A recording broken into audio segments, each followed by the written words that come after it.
അസ്സലാമു അലൈക്കും വറഹ്മത്തുള്ളാഹി വബറകാതുഹു. പ്രിയമുള്ളവരെ, ഇന്നത്തെ ക്ലാസ്സിൽ പരിചയപ്പെടുത്തുന്ന ഒരു മുഖ്യമായ വിഷയം, നമ്മുടെ പ്രധാനപ്പെട്ടൊരു ആവശ്യം പൂർത്തിയാവാനുണ്ടെങ്കിൽ, ഒരു ഹൈറായ ഉദ്ദേശം പൂർത്തിയാവാനുണ്ടെങ്കിൽ, അതെന്ത് ആവശ്യമായാണെങ്കിലും ഒരാൾക്ക് തങ്ങളെ മനാമിൽ കാണണം എന്ന് ലക്ഷ്യം വെച്ച് ഈ പറയാൻ പോകുന്ന കാര്യം ചെയ്താൽ ഉറപ്പായും നടന്നു കിട്ടും.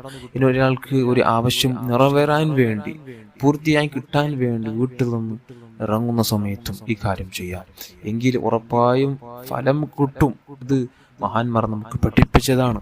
ആദ്യമായി ചെയ്യേണ്ടത് സ്വലാത്തുൽ ഇസ്തിഖാറ, ഇസ്തിഖാറത്തിന്റെ നിസ്കാരം, സ്വലാത്തുൽ ഹാജത്തിന്റെ നിസ്കാരം, 2 റക്അത്ത് ആവശ്യം നിറവേറാനുള്ള 2 റക്അത്ത് സുന്നത്ത് നിസ്കാരം അല്ലാഹു തആലാക്ക് വേണ്ടി കിബിലയിലേക്ക് മുന്നിട്ട് ഞാൻ നിസ്കരിക്കുന്ന നിയ്യത്ത് വെച്ച് കൈകെട്ടി 1ാമത്തെ റക്അത്തിൽ ഫാത്തിഹയ്ക്ക് ശേഷം സൂറത്തുൽ കാഫിറൂൻ, 2ാമത്തെ റക്അത്തിൽ ഫാത്തിഹയ്ക്ക് ശേഷം സൂറത്തുൽ ഇഖ്ലാസ് ഖുൽ ഹുവല്ലാഹു അഹദ് എന്ന സൂറത്ത് ഓതി സലാം വീട്ടി, ആ സലാം വീട്ടിയ ശേഷം സൂറത്തുൽ ഹദീദിലെ 3ാമത്തെ ആയത്ത് ഹുവൽ അവ്വലു വൽ ആഖിറു വൽ ളാഹിറു വൽ ബാത്തിൻ വഹു ബികുല്ലി ഷൈഇൻ അലീം എന്ന ആയത്തിനെ 141 തവണ ആവർത്തിച്ച് ചൊല്ലുക.